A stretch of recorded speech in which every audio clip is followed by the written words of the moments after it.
Hi అండి. ఈరోజు ఆలుగడ్డ కూర వండుతున్నాను. దాంట్లో కోడిగుడ్లు వేసుకుంటున్నాం. ఇదిగోండి, ఫస్ట్ కొంచెం నూనెలో పసుపు వేసి గుడ్లు వేపుకుంటాను.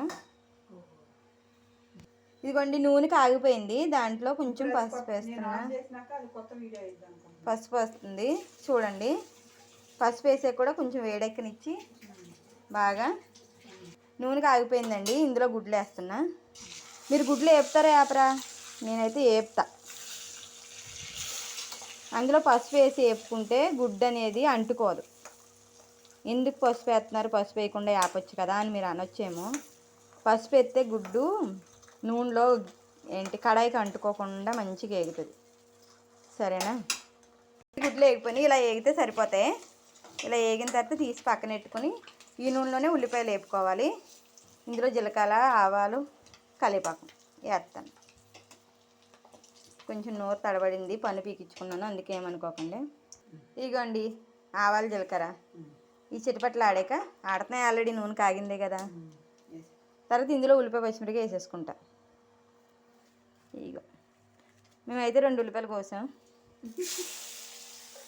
అరకిలో ఆలుగడ్డలు కూడా వేసామా? వేయలేదు, అరకిలోకి తక్కువ వేసుకున్నాం.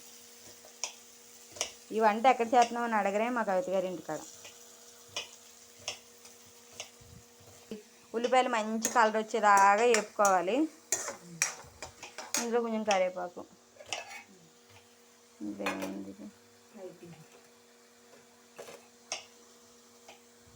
మీరు ఇలాగే వండుతారా కూరలో? నేనైతే 34 రకాలుగా వండుతానండి ఒక ఆలుగడ్డ కూరని. అడగండి. సరేనండి. ఎప్పుడు మరి ఏమో ఆలుగడ్డని ఇగురు గుడ్లు వేసుకుంటారా మీరు ఎవరైనా? గుడ్లు వేస్తాను, ఎండు చేప వేస్తాను, ములక్కాయ వేస్తాను, వంకాయ కూడా వేస్తాను. ఇన్ని రకాలు అయితే కూర అనకండి, చాలా టేస్ట్గా ఉంటుంది. ఇందులో పసుపు వేసాను కదండి ముందే నూనెలో. ఇప్పుడు ఉప్పు కూడా వేసేసుకుంటున్నాను. ఉప్పు వేయడం వల్ల ఉల్లిపాయ తొందరగా వేగుతుంది. నేను నా వీడియోలో చాలాసార్లు చెప్పా, ఉప్పు వేయడం వల్ల ఉల్లిపాయ బాగా వేగుతుందని. ఇదిగోండి, ఉల్లిపాయలు ఎర్రగా వేగిపోయాక టమాటాలు కూడా వేసేసాను. ఈ టమాటాలు కూడా బాగా ఎర్రగా మగ్గిపోవాలి. సరేనండి. అప్పుడు ఆలుగడ్డలు వేస్తాను. ఇలా మూత పెట్టి ఒక 5 నిమిషాలు మగ్గనిద్దాం.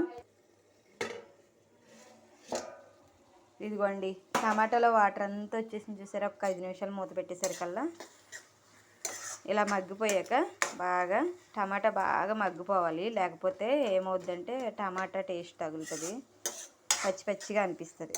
టమాటా వాటర్ అంతా పోయేదాకా ఉడకాలి. ఇందులో ఇప్పుడు మనం చిన్న అల్లం ముక్క, కొన్ని 2 ఎల్లుల్లిపాయలు దంచి వేయాలి. ఇంకా చాలా బాగుంటుంది. ఇగోండి, ఈ అల్లం ముక్క, ఈ ఎల్లుల్లిపాయలు అంతే. ఈ రోట్లో వేసుకుని మెత్తగా దంచుకుంటా. అలాగే ఇగోండి, అల్లం ఇలా మెత్తగా నల్లగొట్టుకుని చక్కగా వేసుకుంటే చాలా బాగుంటుంది. అల్లాన్ని ఎప్పుడైనా సరే ఫ్రెష్గా రోట్లో నలగొట్టుకుని వేసుకుంటే టేస్ట్ చాలా బాగుంటుంది. అలాగని మనం ఇంట్లో చేసుకుంటాం, వంటల దగ్గర కూడా చేయొచ్చు, కానీ టైం పడుతుంది. వంటకి వెళ్తలేదండి అమ్మ. చూడండి ఎలా వచ్చిందో వాటర్. మూత పెడితే ఇలా వాటర్ వచ్చింది కదా. దంచుకున్న అల్లాన్ని శుభ్రంగా ఇలా వేసేసుకోవాలి. ముందే మిక్సీ పట్టి పెట్టుకుంటారు, కానీ నాకు ఎందుకో ఇలా నచ్చుతుంది, అలా నచ్చదు. సరే ఫ్రెండ్స్, బాగా ఇలా చక్కగా డ్రై అయిపోవాలండి. బంగాళదుంపలు ఉడికినాయే కాబట్టి అవసరం లేదు. కొంచెం లాస్ట్లో చిక్కుడు వాటర్ వేసుకుంటే సరిపోద్ది. గుడ్లకి చాకుతో ఇలా నాటు పెట్టుకుంటే పులుసు లోపలికి వెళ్తుంది.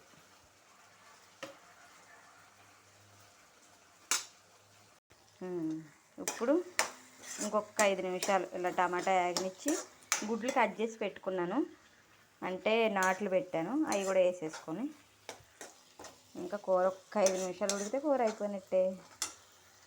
వేగిపోయింది కదండి. ఇప్పుడు టమాటా బాగా వేగింది, అల్లం వెల్లుల్లి పేస్ట్ పచ్చివాసన పోయింది, వేసేస్తున్నాను. ఇలా వేసుకుని బాగా కలుపుకోవాలి. ఇప్పుడు కారం, ఉప్పు వేసాం కదా, కారం ఒక్కటి వేసుకుంటే సరిపోద్ది. ఇప్పుడు బంగాళదుంపలకు కూడా కారం పడుతుంది అన్నమాట, కోడిగుడ్లకి అన్నిటికి.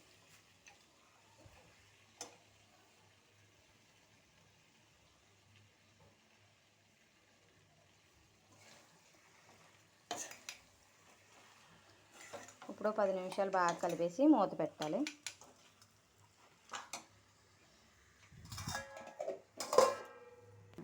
ఇంకో వాటర్ పోస్తున్నానండి.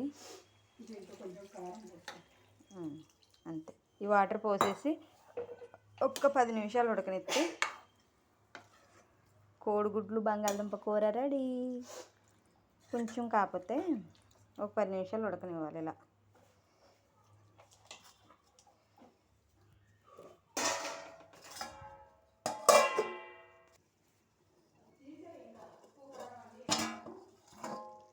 ఇదిగోండి వేడి వేడి కోడిగుడ్డు కూర, బంగాళదుంప కోడిగుడ్డు కూర రెడీ.